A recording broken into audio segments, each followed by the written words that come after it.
So today I wanted us to talk about safety.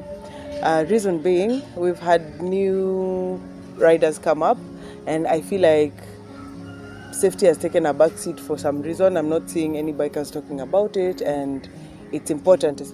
So personally, my journey was not like anyone else's. I don't know how other people's journey has been, but mine, I bought gear first. Before I learned how to ride, before anything, I bought gear first. And this was because of the influence my husband had. We bought the first bike we ever had, we bought it for commuting.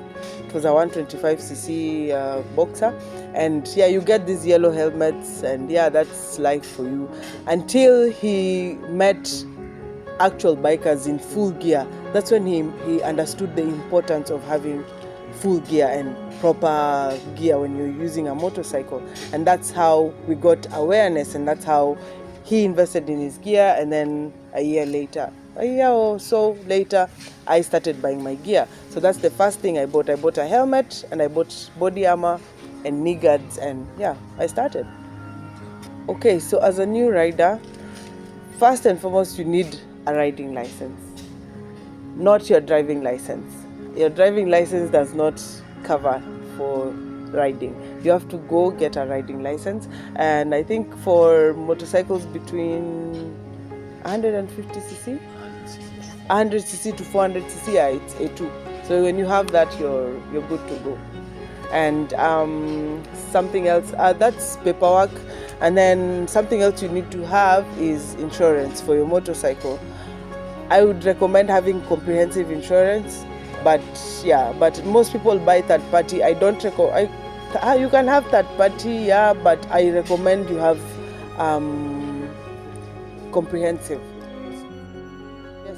So I'm currently promoting the new Tekken from Zingling Motorcycles, and yes, we do have helmets and gear. Some gear. If you want gear, if you come to our shop, you're picking the bike, you leave there with your full gear, and you'll be safe on the road. Yes, we do have gear at Zingling. You should come and see us there. So the first thing I would recommend you buy is a proper helmet, a proper one. Listen, there's no saving money when it comes to your head. Invest in a good helmet, protect yourself, because there's literally no spares for your head.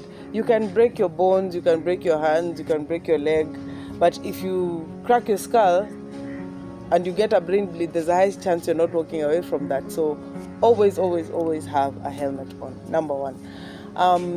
Number two, I'd suggest you get a canvas jacket, or you get body armor. If you live in a hot place, I suggest a body armor because of the heat. You won't be able to really handle the canvas in the heat.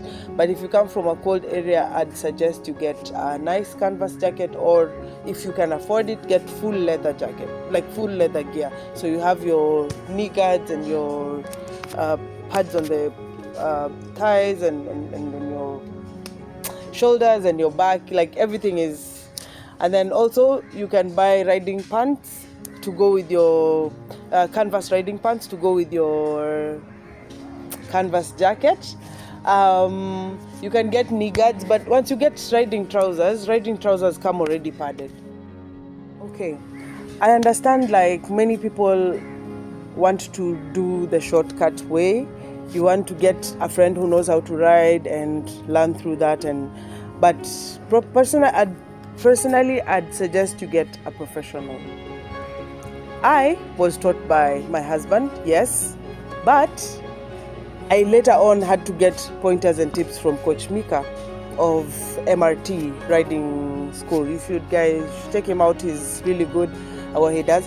And yeah, so he's the one who gave me pointers and here and there and everything. So you still need that professional help. Even if you feel like your skills are up to par and you're able to ride from point A to B, I feel like you need to get a professional to really evaluate what you're doing so that you get more confident, number one, and you get proper riding skills so that you avoid hurting others and hurting yourself as well.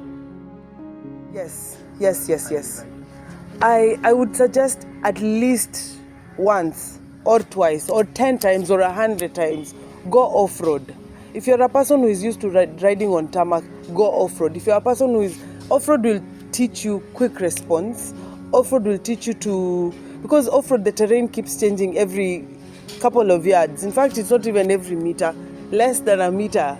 The terrain keeps changing because it could be flat here, then you get fesh, and then you get sand, and then you get rocks. Like it keeps changing, and that keeps you alert.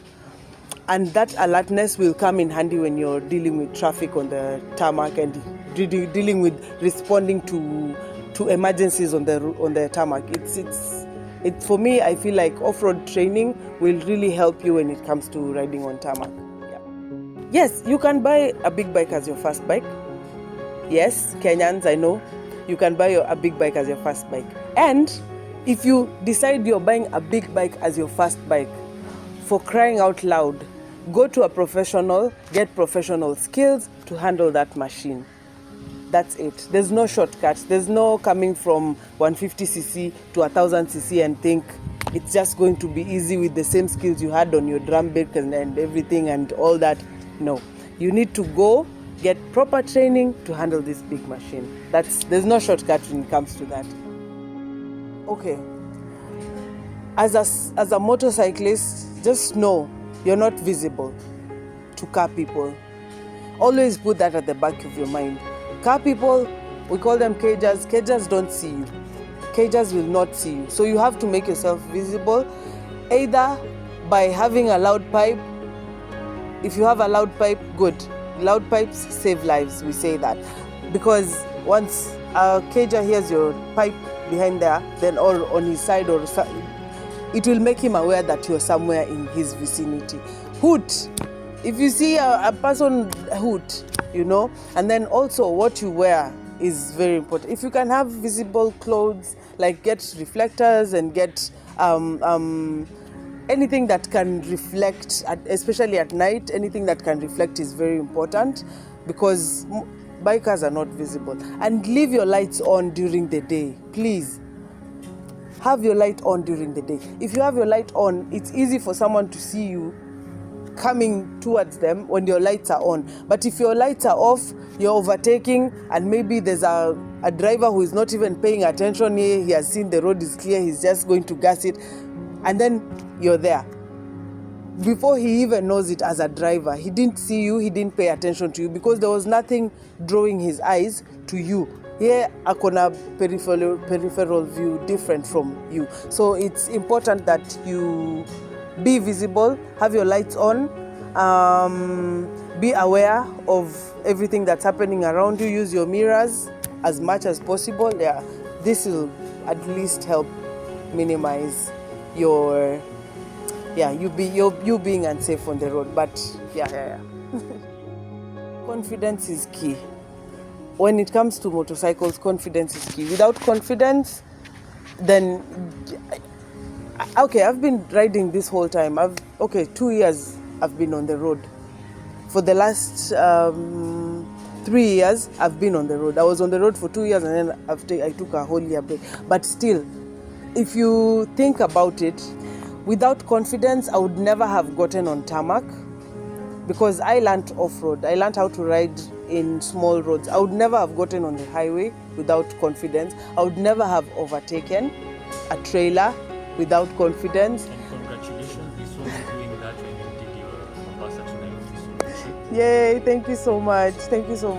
And I would have never traversed the country if I didn't have the confidence. So confidence is important, and also if you have confidence, it will help you, what can I say? How can I put it to not make you people not go and try crazy things on the road? Basically, confidence is key when it comes to motorcycles because without confidence, you will not be able to, confidence and trust. Trust your machine. If you've maintained your machine properly, you can put all your trust in that machine. And that trust paired with confidence will help you be safe on the road. So in order to build the confidence, you have to know your bike. Know your bike and trust your bike. And make sure your bike is in tip-top shape. You do not want to go on a long trip with a bike that has problems. So before you take a long trip, make sure your bike is in the best shape of its life, and make sure you've checked everything that's important. You've checked your drive set, especially the drive set. That's one thing that your chain could come off when you're on the highway. So make sure your drive set is very well maintained. Make sure you've changed the oil, so you have brand new oil to go and tackle the distance. Make sure you have enough fuel, yes, of course, so that you don't run out of fuel in the jungle.